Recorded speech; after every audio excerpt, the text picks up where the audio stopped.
What does Comcast need to do, would you say, if they do decide to come back? Maybe they don't, but what would they have to do? 43? Listen, the only surprising thing here is the timing of this to a certain extent. As I'd laid it out earlier this week, there was an expectation perhaps Disney would wait for the process to unfold, the Fox board to meet today, and to negotiate with Comcast, and then come to them and say, we think it's going to be a superior proposal, and then Disney had its 5-day match. They jumped that. Not, Joe, not completely surprising they would have chosen to do that. In fact, my understanding is Rupert and Iger had dinner last night, and it would seem perhaps they were able to nail this down. To your point, and I know Ed Lee was weighing in on it, right? It's half cash, half stock. So they've significantly increased the cash portion. Excuse me. They have decreased the stock portion and obviously significantly increased the overall bid price to 38, but now 19 in stock as opposed to what had been roughly $28, $29 worth of stock. That may be seen as a positive by Disney holders and perhaps will benefit overall because the stock will go up. They've also increased, by the way, some of the regulatory givebacks, if you want to call it that. They'll divest all the RSNs if they need to, but now they've also gone up from what had been businesses that generate $250 million in EBITDA to businesses that generate $500 million worth of EBITDA. Again, if needed, they would be willing to divest all of that.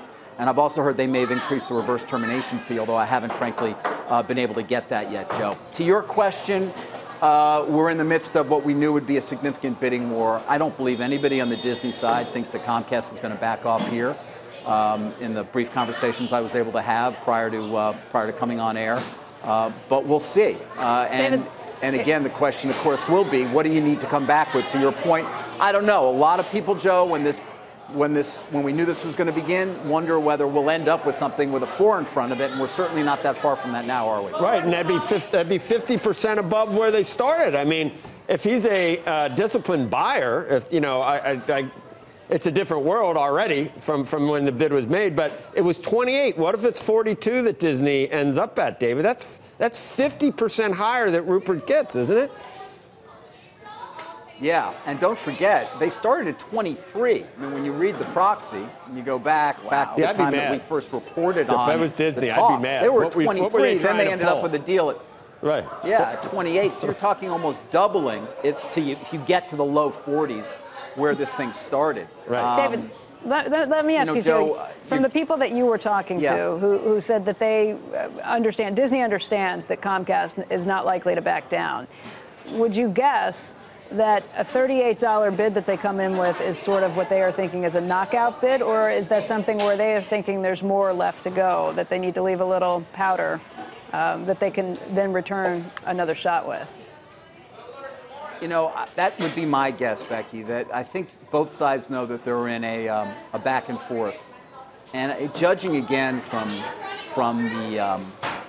the sentiments I've heard from the Comcast camp and the Disney camp over these last, it's been months. We kind of knew this would potentially happen if we got the Time Warner decision that we did get.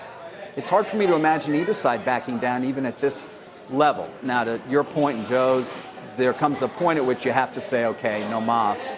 I don't sense that we're there yet, though certainly you are starting to trade off a lot of the synergies you would have gotten and putting them into your premium at this point.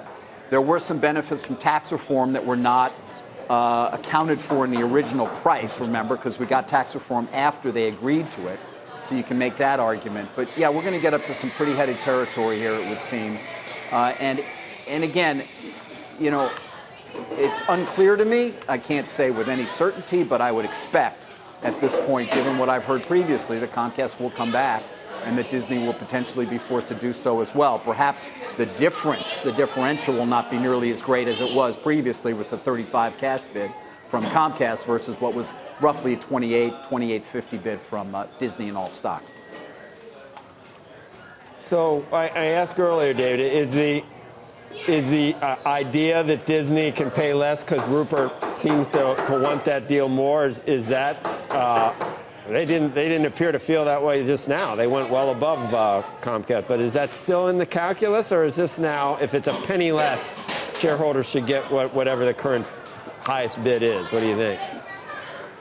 Yeah, Joe, I was hearing for some time recently that was not going to figure into it, that it would really have to be numerically superior or right in the same level.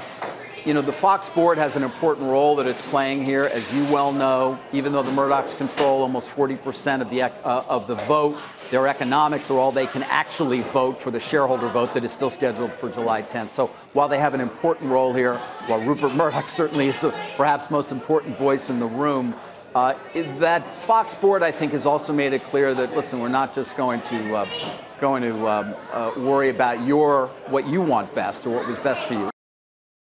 Hey there, thanks for checking out CNBC on YouTube. Be sure to subscribe to stay up to date on all of the day's biggest stories. You can also click on any of the videos around me to watch the latest from CNBC. Thanks for watching.